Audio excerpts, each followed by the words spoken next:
किया तुमने ऐसा? अरे अगर तुम्हारा दिल भर गया था तो मुझे बता देती। और तुमने उस आदमी के पास छोड़ा था। तुम सब मर्द एक जैसे हो, यूजर्स। मुझसे जान छुड़ाने के लिए इतना घटिया प्लान बनाया तुमने। फिक्र मत करो, मैं यहां रहकर तुम्हें तंग नहीं करूंगी। हाँ चली जाओ, पहले भी तो चली गई थी ना। तो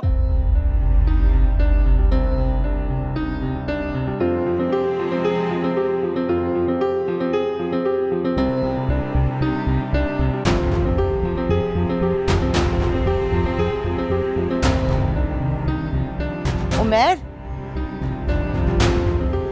क्या था ये किस किस्म की बातें हो रही थी?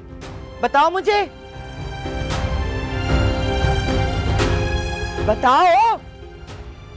आपको इतना इंटरेस्ट क्यों हो रहा है? यहाँ पर जो कुछ हुआ है ना, वो मेरा और मरियम का पर्सनल मैटर है।